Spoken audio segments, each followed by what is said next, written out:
Welcome to the Viking Age podcast. It's the official podcast of the VikingAge.com. My name is Schad. I write for Fan-Sided and Zone Coverage. I had to remember what I write about there. This is what happens when you don't set up your outline and your tabs and everything according to plan. So let's start that over one more time. Viking Age podcast, official podcast of the VikingAge.com. My name is Schad, write for Zone Coverage and Fan-Sided. We do this right here on the Viking Age YouTube channel. We're also in podcast form on Apple and Spotify the very next day. But however you consume us, make sure you like, comment, share, and subscribe so you never miss a new episode and we can spread the word to the masses. A solo tour as Adam is pulling dad duty. My usual co-host, Adam Patrick, if you're not a regular watcher of the show. But we have a lot planned because I'm going to talk about some of my opinions after the Vikings took the field for OTAs this week. We'll dig into some of the things that are happening around the league as well. And we got some breaking Vikings news that dropped on Friday morning because Kwesi Adofo-Mensah, the wait is over. The Vikings general manager has received a contract extension. I didn't even have the captions. You know, sometimes you hit the live button and you feel like you're ready to roll. I did not do that like at all. So Kwesi Adofo-Mensah, I'm not even going to worry about typing it now. So my apologies for that, for the YouTube audience, but we're just going to roll with what we have because I'm a professional. Kwesi Adofo-Mensah, for the third time, he gets a contract extension from the Vikings. Terms of the deal were not disclosed, but Kwesi Adofo-Mensah and Kevin O'Connell had matching 4-year deals when they arrived in Minnesota before the 2022 season. O'Connell got a 5-year extension in January, and the Wolves usually like to link up those contracts between the head coach and general manager, but it's not confirmed as of right now how long Adofo-Mensah's deal is, as the Vikings just announced. They said, hey, we did this. Everybody was happy, probably especially Kwesi Adofo-Mensah, because I feel like he's earned it. I mean, this is a tough day for the aggregators in the NFL world because everybody sat there and they wanted to talk about how, you know, there's tension in the building. Kevin O'Connell and Kwesi Adofo-Mensah don't like each other and all of those things. You guys are gonna turn down Aaron Rodgers. You don't want Jim Harbaugh. Why are you going with Kevin O'Connell? It feels like Kwesi Adofo-Mensah's tenure in Minnesota has been clouded by a lot of drama. It just feels that way because for whatever reason, the Vikings are a very interesting team to the casual NFL fan right now. But that being said, despite any uncertainty, any underlying storylines that people wanted to produce or create or put on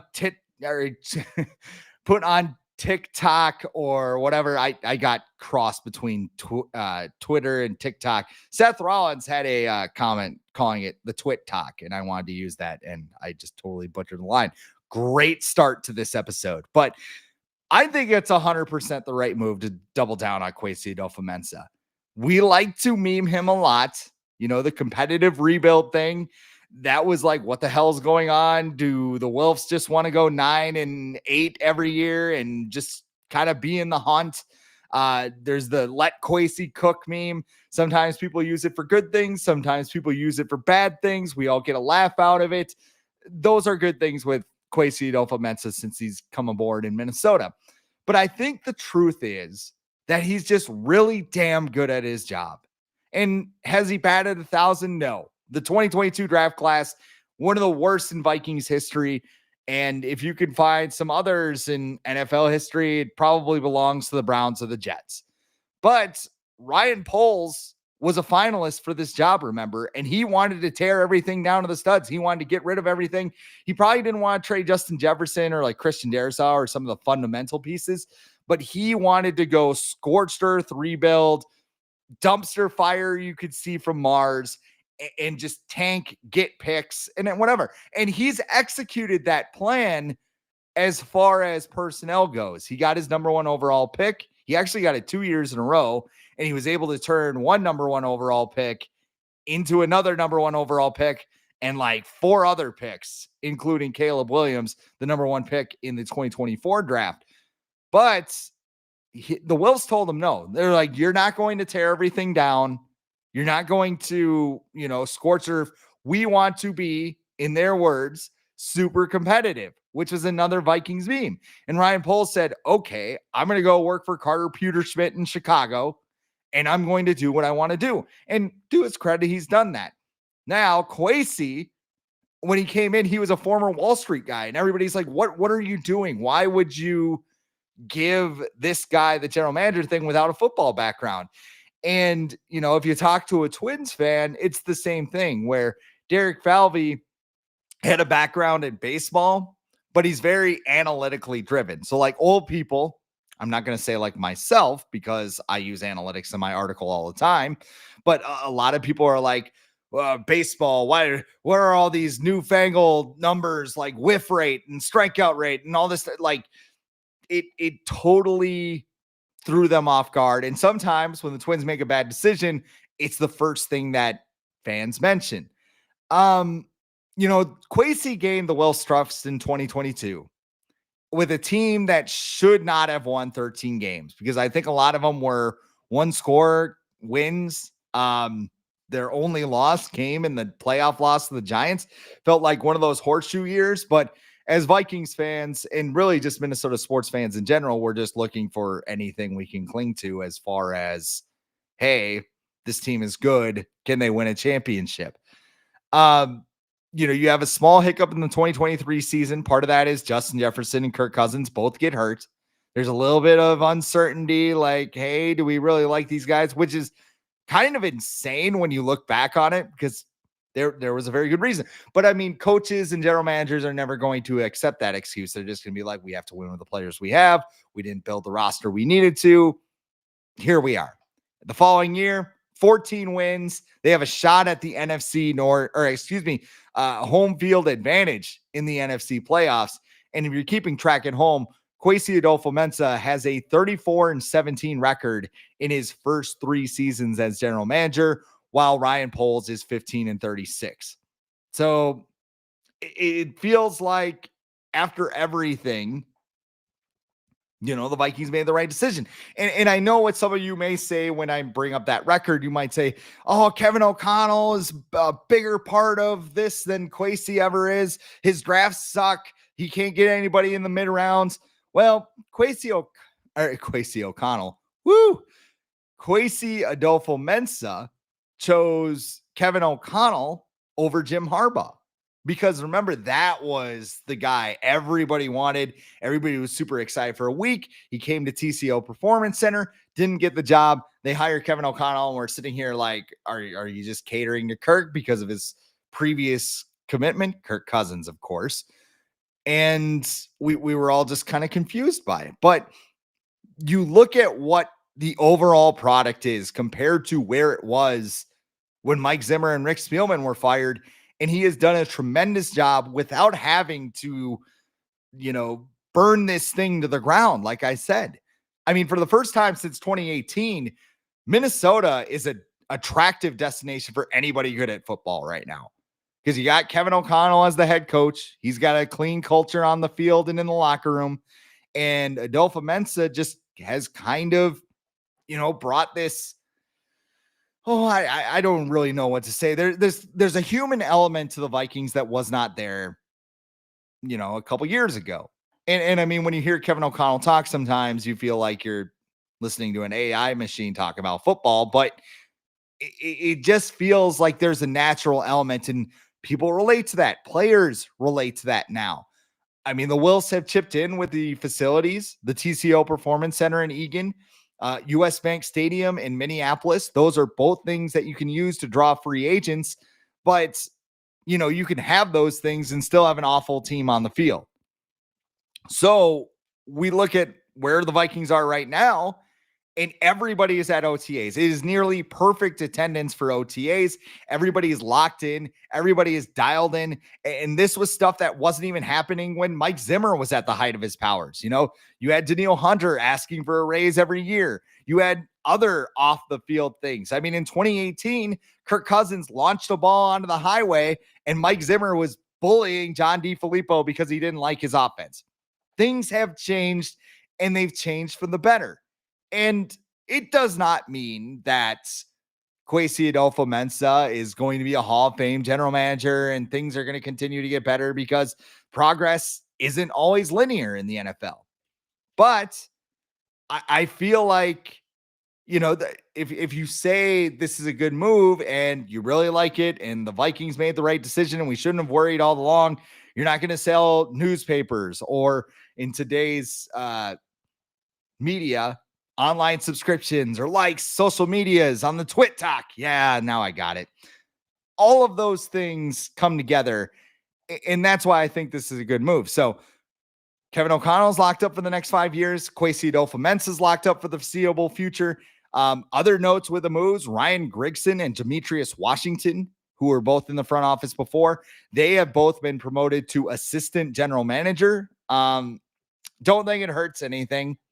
Like, I think Ryan Grigson probably had as much input on the Vikings moves as anybody else did. So I don't know. As long as he's not the lead guy, because I don't want JJ McCarthy turning into Andrew Luck, that's fine. And I don't think we're going to have that problem because the Vikings have a pretty good offensive line in front of them. So there is that. So Kwesi Adofo-Mensah is extended, and now we can turn our attention onto the field, but it's not really on the field. It's more like OTAs. Like, we talk about practice Allen Iverson, but a lot of people were wondering about JJ McCarthy. One moment for a water break. It sounds like JJ McCarthy did very well this week, according to reports.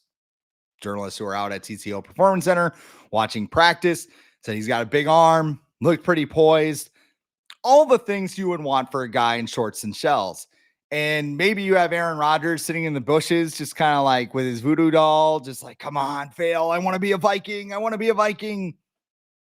I don't think it's going to happen.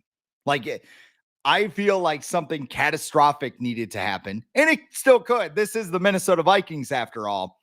I feel like it needed to be an injury. It needed to be, you know, ground balls left and right, like Tavares Jackson in 2009, like stuff like that. And it does not sound like so far, and the media has only been in one practice, and we've seen some social media clips where, I don't know, he had a high pass to Aaron Jones, and maybe you saw Aaron Rodgers in the distance. I mean, you don't really have anything that you would look at and be like, oh my God, they're in trouble. You also listen to people talk, and these are things Kevin O'Connell had to say about JJ McCarthy. This comes from Alec Lewis of The Athletic. He's done an unbelievable job. You forget the fact that this is his first runway since the injury. It's a credit to the work he has put in. We're constantly making it feel like he's growing, but it's never about him being comfortable or satisfied on any particular outcome, because we're building towards something so much greater than a play here or there. He also said this is the learning and teaching phase. He strictly mentioned, hey, we're just installing things. This doesn't need to be, and I'm paraphrasing here, but Lindsey Young actually tweeted this out that, you know, hey, we're installing things, like, don't take this too seriously. And meanwhile, in Cleveland, you have people mapping out completions, interceptions, yards per attempt, touchdowns, you know, all the stats, because they got a fatal four-way going on for the starting quarterback job. I'm very happy that's not happening here, but very controlled, very, you know, methodical, which are words I would use to describe JJ McCarthy right now. And it's OTAs. They're in shorts and shells. There's really nothing of significance going on here. But the Minnesota Vikings, you know, JJ McCarthy said he's bigger, faster and stronger than he was at this time 1 year ago. Couldn't practice. So he basically just spent all of his time working out. It was also a tough look for people freaking out over how he looked in December because, oh my God, it's an NFL, strength and conditioning team working on him to make sure he's not skin and bones by the time he jumps on a football field. Crazy thought, I know, but a lot of players do it. Jalen Naylor put on a ton of weight as during the offseason, if you've seen the photos. So to see JJ McCarthy looking good physically, that's not a surprise. He's also got the mental aspect down. And there was a quote that he also said where he goes, everyone wants to be perfect, especially at the quarterback position. The more you try to be perfect, it's going to kill you more than your imperfections will. And that seems like a money quote because of what we went through with Kirk Cousins. And I know there are a lot of people here that still love Kirk Cousins. They wish Kirky was still here as the backup, wearing his chain and everything else. He's probably locked in a broom closet in Atlanta right now, but maybe they let him out on Tuesdays because he doesn't work then. But you look back at Kirk Cousins and his autobiography. I don't know if I don't think he wrote it, so it's a biography. But in the opening, he talks about a pick six he threw against Notre Dame in college and how it's like the scene in Step Brothers. I've made this joke before where Dale doesn't sing anymore because his brother made fun of him at the talent show, where everybody was chanting, Dale has a pick six problem or whatever. I don't want to say the actual word on here, but you get what I mean. It's just this traumatic event that he never could shake. And JJ McCarthy, who has never started a game in the NFL, so maybe this is different once he starts playing, but it just doesn't faze him. He's just like, I'm going to make a mistake. Like quarterbacks make mistakes all the time. Josh Allen, Patrick Mahomes, like there are things you look at during a game like, why the hell did he do that?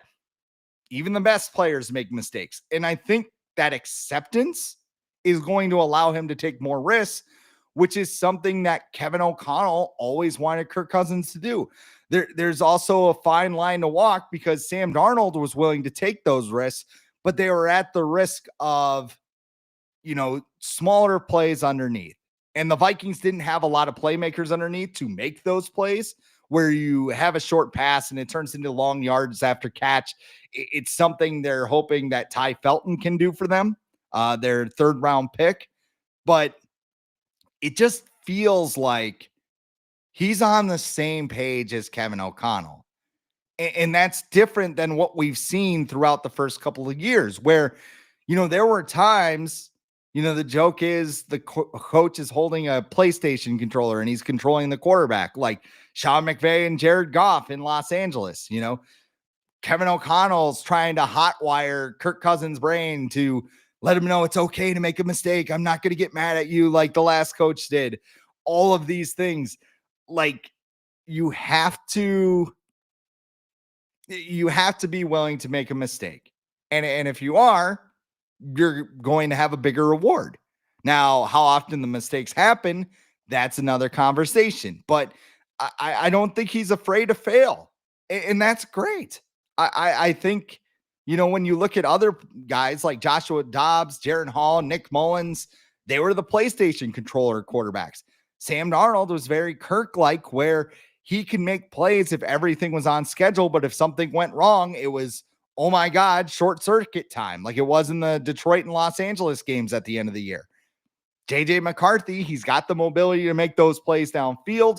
He seems very calm, even though he has ADHD, or it might be ADD. I can't remember what it is, but he leans on meditation and, he has a gratitude journal and all these things. And again, these are all things that maybe when he gets on the field, they don't show up and he's just complete wreck. But I would be shocked if JJ McCarthy is just a total bust just because of the mindset. He even talks like Kevin O'Connell does. He's calm, he's poised, he's introspective. And if you want to kind of look at, what the difference is there, go take a look at what's going on in Chicago right now, because it doesn't really feel that way. Ben Johnson is already trying to correct Caleb Williams' body language after 2 practices. And I know there was the play at US Bank Stadium where Caleb Williams got rocked. He was like nearly laying down on the bench. And part of that is because, I mean, you have Jihad Ward at what, 265 pounds, just spear you in the chest. Yeah, you're going to be gasping for air. But like, it just felt like, is Caleb Williams an alpha?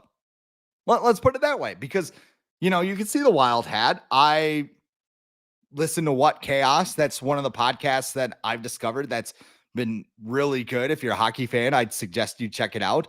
But they talk about like alphas, like a guy like Mitch Marner for the Toronto Maple Leafs doesn't step up in the playoffs. He's not a guy like, this shit ain't happening. Like, I'm going to take this into my own hands. And there are times I feel like Caleb Williams just kind of free-flowing spirit, like USC, the final year at USC. I mean, there was a lot of turbulence there, and Caleb Williams couldn't figure it out. He's in the stands crying. He's, you know, seemingly pointing. I mean, even now, you look at those Seth Wickersham quotes, you know, yeah, Shane Waldron probably should have watched film with Caleb Williams. But the fact it's come out so much and so frequently, it's kind of like, I'm not the problem. I'm God's gift to football. I made plays at Oklahoma. I made plays at USC. I'm going to make plays in Chicago. And that's a great confidence to have, but it also borderlines on cockiness when you do pout when things go wrong. And there's also Ben Johnson, who seems to have this used car salesman vibe to him, where a lot of people are like, oh, this guy's the next great coach. This guy. Well, Nathaniel Hackett was highly regarded too because of his work with Aaron Rodgers, and that didn't really pan out. I don't think Ben Johnson's going to be Nathaniel Hackett, and I don't think the Bears are going to finish in last place in the NFC North. But when I look at JJ McCarthy and I look in that situation, you know, there's a big difference. And these two franchises are linked because of the general manager discussion. So I don't know. Caleb Williams might just be Trevor Lawrence skill with a bad attitude. And, you know, I mean, I'll talk about this too. Caleb Williams finally addressed the rumors about those comments in Seth Wickersham's book where he said, I want to be a Viking, or I want to go play for the Vikings. Like, I don't want to go to Chicago because it's where quarterbacks go to die. And he called them thoughts and ideas. And he called the visit to Chicago as the turning point that made him want to be a Bear. And this is the exact quote. I wanted to come here and be the guy, be a part, and be a reason why the Chicago Bears turned this thing around. The last thing that was said, I think, is the most important thing, is that I wanted to be here. I love being here, which, what is he going to say? And if you're a fan of the movie Draft Day, kind of Bo Callahan-ish. Like, and maybe that's just my purple colored glasses talking, but I look at Caleb Williams and I go, yeah, I'm glad he's not my quarterback.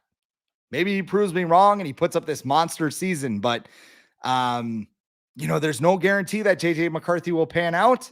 But this was the first test. This was getting on the field, not looking like a train wreck. If he came out and looked nervous, or we heard he was lobbing passes like we heard about Sam Howell, we'd be talking about calling Aaron Rodgers right now and freaking out. But at this moment, they seem full glory with JJ McCarthy. And there's another reason why I feel that way. But first, I want to talk to you about Underdog Fantasy, because Underdog is one of the best places to make picks during playoff basketball. And you can you can take a swing at picking baseball this season on Underdog. Underdog is one of the leading sports apps, and you can play now in your state. Their app has over 100,000 five-star reviews and millions of players. To play, all you have to do is download the app and choose whether a player will go higher or lower on one of their stats. And you can choose from points like points, rebounds, assists, home runs, strikeouts, and so much more. Once your picks feel good, you can play with as little as $1. And if you get everything right, you can win up to 1,000 times your money. I've been playing Underdog for years, and a lot going on right now. Actually starting to wind down a little bit with basketball season, the NBA finals approaching. You can do Shai Gilgeous-Alexander. You can go higher on free throw attempts if you want to. In the Stanley Cup playoffs, we got the Edmonton Oilers and the Florida Panthers. They're going to go head to head. Maybe you think Connor McDavid's going to score a goal on a given night. You can go higher on one goal. Maybe you think he's going to go two. Maybe you go higher 1.5 goals and really get that multiplier going for you. And also you got baseball, of course. So the Minnesota Twins, they're in full action. Maybe you're excited about Byron Buxton's return, or maybe you think he's just going to get hurt again and you can cash out that way. You can go lower on hits or whatever. You can do all that stuff at Underdog Fantasy. Download the Underdog app. Sign up now with the promo code The Age. You see it on the bottom of the screen. It's all one word, and you unlock a special offer of up to $1,000 in bonus cash when you make your first deposit. Join in on the fun when you sign up with the promo code The Age and claim your special offer today. You get to $1,000 in bonus cash instantly upon your first deposit. You must be 18 plus, 19 plus in Alabama or Nebraska, 19 plus in Colorado for some games, 21 plus in Massachusetts, Arizona, and present in a state where Underdog Fantasy operates. Terms apply. Void in Colorado if you are concerned with your play. Call 1-800-GAMBLER or visit www.ncpgambling.org. In Arizona, call 1-800-NEXT-STEP or text next step to 53342. And in New York, call the 24/7 Hope line at 1-877-8-HOPE-NY or text HOPE-NY at 467-369. Quick comments. Actually, I'm going to skip that right now because I don't know what that photo is. But thank you very much to the comments. If you got comments, questions, whatever, go ahead, fire away in the comments. If you got a question, I'll try and answer it at the end of the show here, and we'll talk all about it. Quick little water break because it's a little difficult to do these shows all by your lonesome. I haven't hacked up a lung during the live stream, so that's usually something that happens at some point, but haven't just stumbled over my words a little bit. And a rough start to the show, but we're here and we recovered, just like the Minnesota Vikings recovering over a long off season and showing up to Eagan for OTAs. One of the things I like about this team right now is that they are absolutely locked in. And, it's OTAs. Everything's going to be blown up. If you get a little promo video with JJ McCarthy completing some passes to Justin Jefferson, it's going to take over the internet. That's just how the football machine works. Everybody, this is like addict getting a little taste, right? It's like, football, it's almost there. And then, come a couple of weeks here, you're going to depart after mini camp. And then you're going to have like 6 weeks, no football and be like, oh man, I got to get through the summer. Training camps at the end of July, and then everything takes over, right?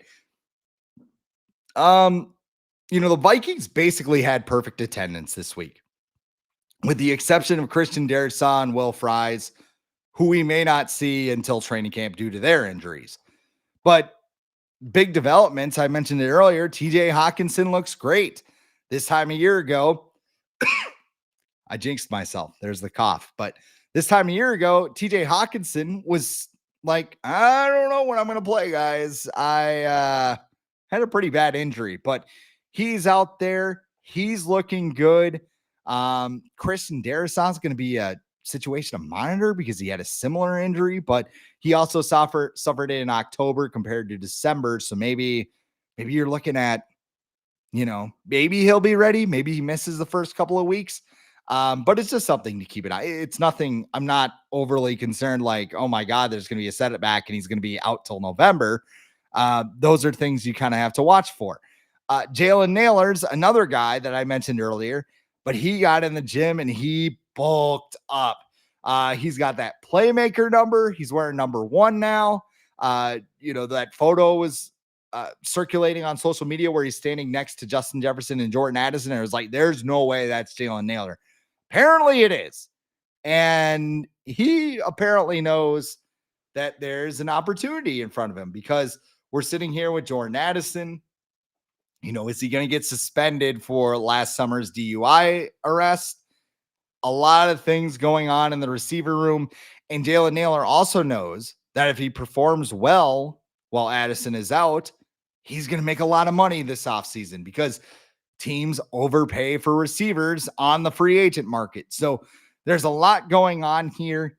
And if it benefits the Vikings this year and then Jalen Nailor's gone, maybe you develop Ty Felton to take his place, which, by the way, friend of the show, Thor Nystrom, mentioned on Purple Daily the other day that on Mock Draftable, if you've never been there, it's they have all the workout stats from the combine. And you get a spider web. It's where the Danielle Hunter thing was. So like if you type in Danielle Hunter, it's like a full spider web. And then, DJ Wanham's like half of it, but he was the next Danielle Hunter. And I was like, are you sure about that? But when it comes to Ty Felton, there's a list of comparable players on the side. It doesn't mean they're going to turn into that player. It's just athletically, that's what they compare to. And the number one comparison is Jalen Nailor for Ty Felton. So take that for a grain of salt of what it's worth. Another important note from OTAs was that Justin Jefferson was there, and he never shows up to OTAs. If you remember, he didn't show up last year. He didn't show up the year before that, but last year was juicier because he was waiting on the new contract.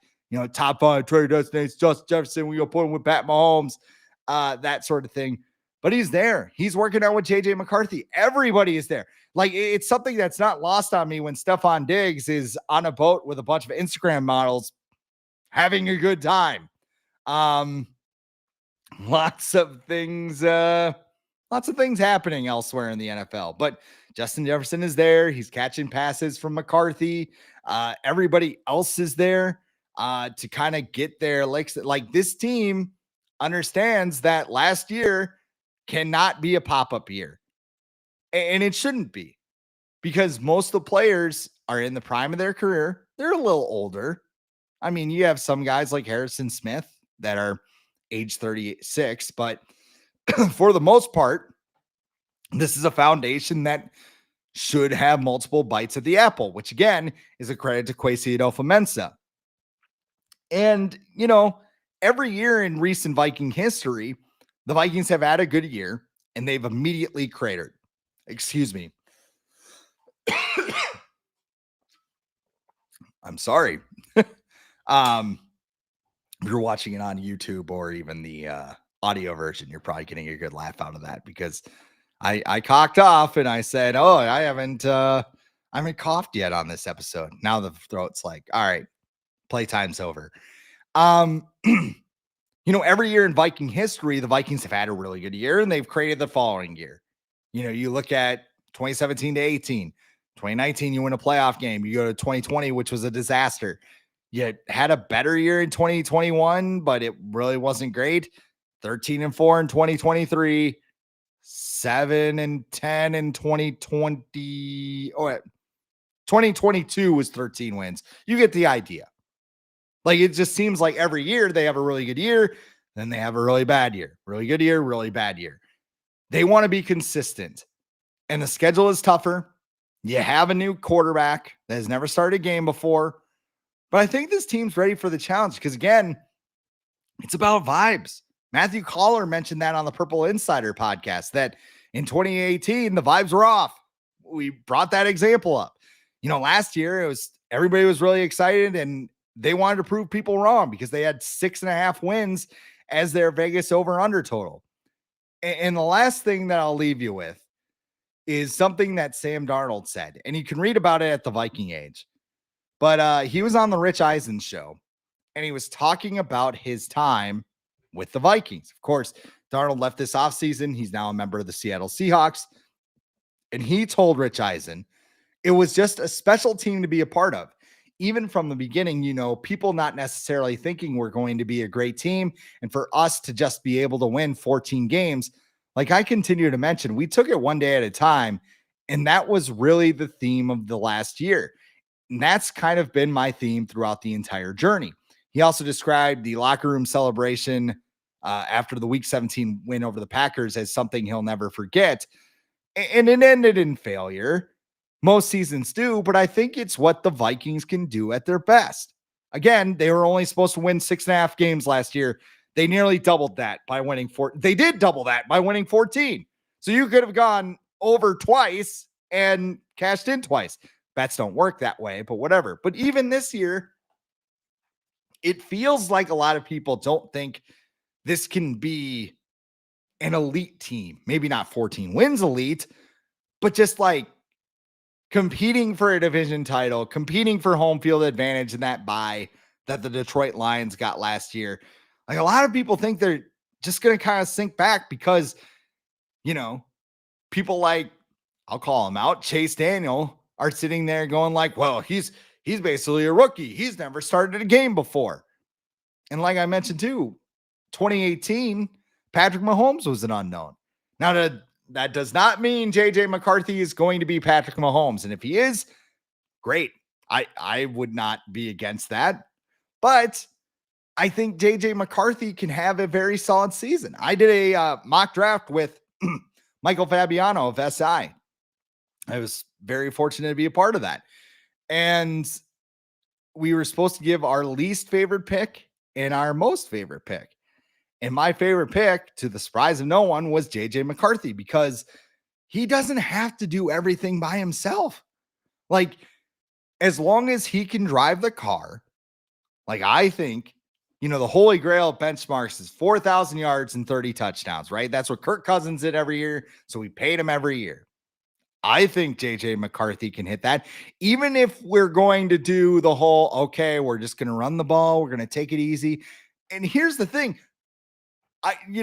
People talk about kid gloves and like kind of just easing JJ in. That's not how Kevin O'Connell coaches, like at all. He wants McCarthy to make mistakes. He wants McCarthy to go downfield, be like, shouldn't do that again. Like he wants these things to happen. He doesn't want them to happen every play, but he wants to put JJ McCarthy in and not have to hold his hand the entire time. Like he did with Cousins, like he did with Darnold, like he had to do with all those guys. It just keeps going back with that.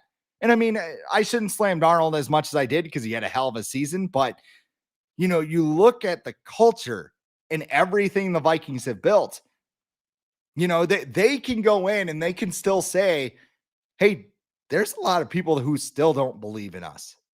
And, it's the Colin Cowards of the world. It's the Chase Daniels of the world. If you look hard enough, you can find another, national analyst that isn't sold on the Vikings this year. They're out there.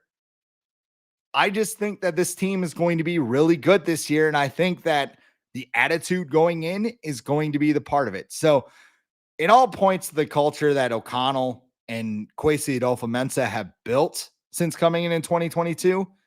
And again, that's why you extend both those guys for the foreseeable future and why you put trust in a guy like McCarthy. And it definitely seems the Vikings have so far. So that's all I got for you today. Again, solo show. My apologies for stumbling a little bit on my words. We'll get Adam back maybe next week. I might get a guest in, but just wanted to come on Friday night. I mean, I live in South Dakota. I have nothing better to do. So just talk a little bit of Vikings and kind of get things off my chest a little bit. But, you can always check out the vikingage.com. Fan-sided site for everything purple. We got a lot of great writers. We're writing about the stuff.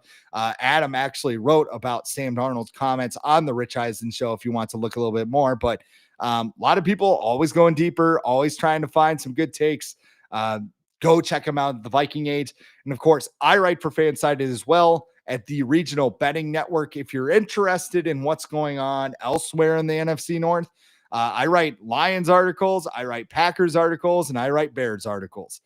Sometimes it might ruffle the feathers if you're a Vikings fan, but it's also looking at things from a different perspective because Packers fans look at things differently than Vikings fans do. So go ahead, go over there, check it out. And I don't know, maybe if you like the Braves, we do a lot of Braves stuff. If you like the Red Sox, we do Red Sox stuff over there. We also do Phillies, and we're also getting into basketball. So I don't know if you want to check out Lakers, Celtics, Pistons are really popular. All of those things are very good. So go check us out at the Fan-sided Regional Betting Network. And then, of course, my stuff is at zonecoverage.com, my Viking stuff, that is. I'm doing Twins and Wild stuff over there as well, but I just got done writing about Kwesi Adofo-Mensah's contract extension. So If you prefer written form or maybe something to read to avoid talking to other people, you can go ahead and check that out. But you are watching the Viking Age podcast. We do this every week right here on the Viking Age YouTube channel, and we're on podcast form on Apple and Spotify the very next day. But however you consume us, make sure you like, comment, share, and subscribe so you never miss a new episode, and we can spread the word to the masses. For Adam, or for Adam Patrick, let's give Adam a round of applause. He worked hard. He's going to work hard getting this podcast up on the channels, which with I envision a kid on each arm and a Red Bull in the corner. I don't even know if Adam drinks Red Bull. He might be a Celsius guy, but whatever it takes, Adam will get this show up and running. But I am Chris Schad. This has been the Viking Age podcast.